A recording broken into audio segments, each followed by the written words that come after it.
What's up, my guys and geeks? Welcome back to part 2 of the ultimate theory. What if James Potter was the one to cast Sacrificial Love, protecting Lily and baby Harry from Voldemort?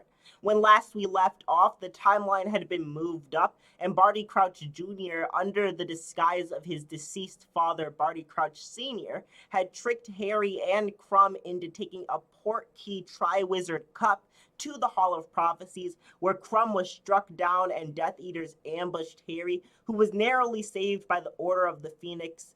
Unfortunately, Sirius Black did still die in this version of events, and Harry ended up being sent to live with the Weasleys.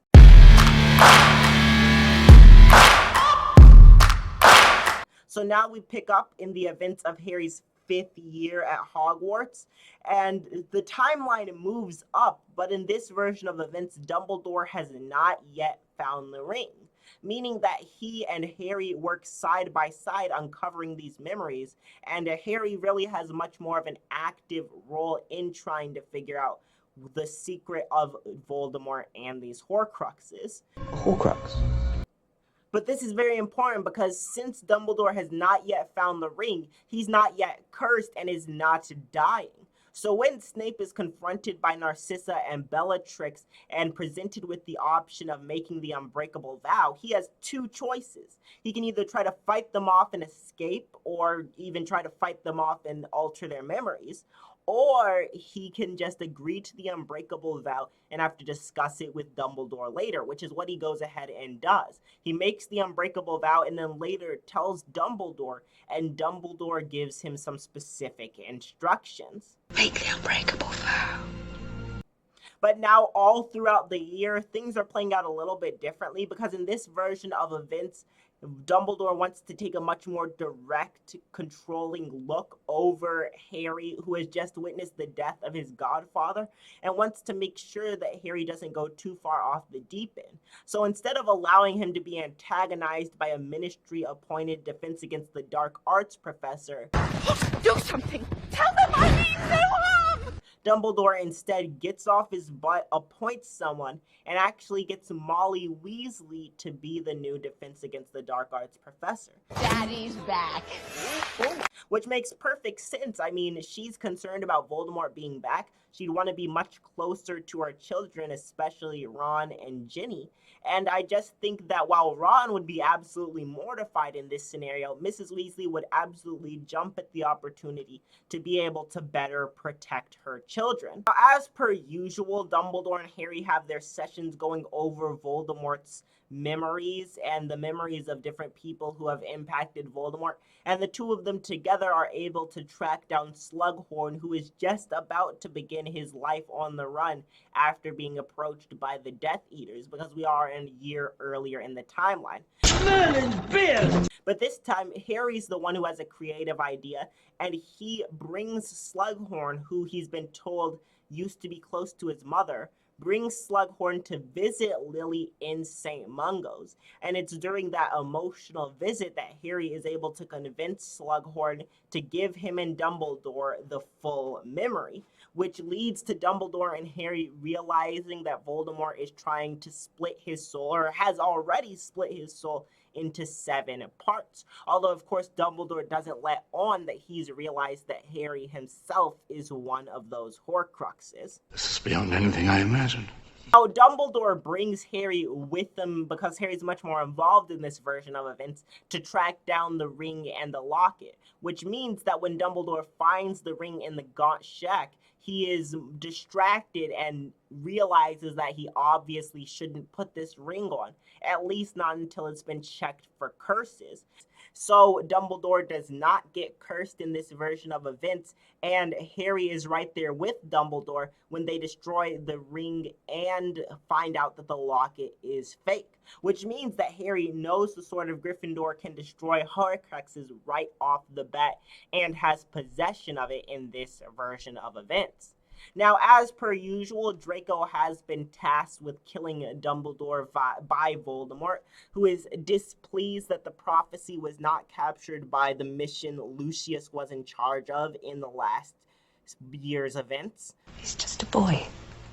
But this time, Draco is not able to sneak the Death Eaters into Hogwarts with the Vanishing Cabinet, because the only reason that Draco knew the Vanishing Cabinet was broken in the original timeline is because Fred and George, as part of their rebellion against Umbridge and the Inquisitorial Squad, shoved the Slytherin Quidditch player Montague into the Vanishing Cabinet, and he gets stuck between there and Borgin and Burks for nearly a week before he's able to apparate out of the Vanishing Cabinet. So in this version of events, Draco is forced to be much more active and try to, by himself, figure out how to kill Dumbledore. He's gonna kill me. And so Draco takes to following Dumbledore and Harry and trying to keep an eye on them. And when Dumbledore and Harry leave for the locket, Draco manages to cast the Dark Mark in the sky, lure them up to the astronomy tower, and confront them. But this time confronted with both Dumbledore and Harry, and with absolutely zero backup, a shaken Draco accepts Dumbledore's offer for help. And this is when Snape rushes in. Now, as we know, Snape has made the unbreakable vow and has promised to, if Draco is unable to kill Dumbledore, carry out the plan himself. So he and Dumbledore had a discussion at the beginning of the year. And in this version of events, Dumbledore decided that as long as he's managed to start Harry on the path to finding Horcruxes, it's much more valuable for there to be a double agent in Voldemort's camp than for Dumbledore himself to end up continuing to manipulate events from the living world. And so Dumbledore, who has lived a very full life full of regrets, has Snape kill him, and everybody thinks that Snape has betrayed the Order of the Phoenix. But in this version of events, Snape flees by himself because there's no Death Eaters. There's no reason that he would bring Draco with him. And Draco and his mother and father are brought into Order of the Phoenix protection, even as everybody evacuates Grimmauld Place due to fear that Snape has betrayed them. Harry and the Order begin to prepare for a final conflict against Voldemort as he manages to, with his spy implanted of Barty Crouch Sr., who nobody ever actually was able to place the blame on, as they together take over the Ministry. Voldemort captures the Ministry, but Harry and his friends prepare to hunt Horcruxes. The Ministry has fallen. Now, the only complication with Harry and his friends hunting Horcruxes in this version of events is that they do still have the trace on them. So their initial plan is to stick with the Order, because Order members will be able to help them hunt down the Horcruxes without having to deal with the Ministry and Voldemort being able to track them because of the trace. But it's at this point that Lucius Malfoy passes info to the Order about knowing that at the same time he was given Voldemort's diary, Bellatrix Lestrange was given an item by Voldemort to keep in her vault. Now, Lucius obviously has no idea that either item is a Horcrux, but Harry and his friends instantly know what must be hidden in Bellatrix's vault, and they're able to infiltrate Gringotts, the three of them, on a mission by themselves and retrieve Hufflepuff's cup. But while they're retrieving the cup, Voldemort and his Death Eaters ambush the Order of the Phoenix, and the Order barely manages to fend them off. But so when Harry and the Golden Trio return to the Order of the Phoenix, they find themselves in the middle of a raging battle between the Order and Voldemort's Death Eaters, and are forced to apparate back out of there in order to be able to safely destroy the cup. But in this series of events, Harry, who's known all along how to destroy Horcruxes and has received much more information from Dumbledore, is able to destroy the cup with the Sword of Gryffindor, and now is presented with the challenge of trying to track down the locket and the other Horcruxes. So Harry and his friends, now on the run, are forced to do less magic, so instead they travel through the country either on foot or traveling low by brooms, which they did bring with them and which would not be detectable by the trace. And so this time, instead of transfiguring anybody, they managed to figure out that the locket's in the ministry by reading the newspaper and polyjuice themselves as per usual into versions of ministry employees in order to get inside. And they successfully managed to get the locket from Umbridge before fleeing. You're lying, Dolores. Mustn't tell lies. After the trio successfully manages to steal the locket back from Umbridge and destroy it with the Sword of Gryffindor, they go to Hogwarts because Harry is able to see into Voldemort's mind and knows that Voldemort has realized that they are hunting Horcruxes and is desperately checking each location while preparing his troops to make sure and secure Hogwarts. So they quickly head to Hogwarts before Voldemort is able to concentrate his troops on that one position.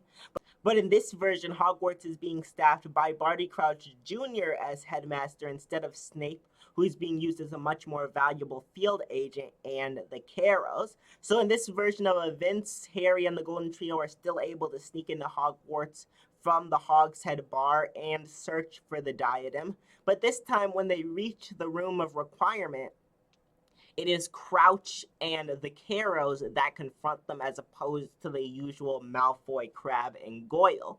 And a duel ensues because obviously in this version of events, these three adult Death Eaters are much more determined and trigger happy to attack Harry and his friends as opposed to Crabbe and Goyle trying to clumsily fire spells while Malfoy attempts to keep them from killing Harry and his friends. But in this version of events, Amicus Carroll accidentally strikes down Electo with a stray Avada Kedavra curse, and the trio then barely overpower Barty Jr. and a stunned Amicus and manage to escape the Room of Requirement with the Diadem Horcrux, which they promptly proceed to destroy. There has been no Battle of the Seven Potters, which means that Voldemort and Harry have not faced off since the night in the graveyard back in Harry's third year. So in this version of events, Voldemort has never tried to attack Harry with somebody else's wand and therefore is not pursuing the Elder Wand, which means that he does not strike down Snape because he has no reason to think he needs to get passage of the Elder Wand. He's not even searching for the Elder Wand in this version of events. So Snape is able to track down Harry as the Hogwarts Order prepares for the Battle of Hogwarts, and he begins to tell Harry on the outskirts of the Forbidden Forest all of the information and how he's been working as a double agent. But Harry is loath to believe him and is holding Snape at one point when Voldemort is able to catch a quick glimpse into Harry's mind and comes to attack him. And in this version of events, Snape barely is able to fend off Voldemort, and as he's about to die to Voldemort, he passes Harry a vial full of Snape's memories, which in this version of events, a much more intelligent Snape has pre-prepared and waiting on him, as opposed to, I guess his plan was just to always pass Harry his pensive tears right as he was about to die, which makes no sense in the original version of events. So in this time, Snape is consistent with his intelligence and passes Harry a pre-prepared vial of pensive of Snape's own memories, and then Harry is barely able to escape as Snape is struck down and Voldemort kills him.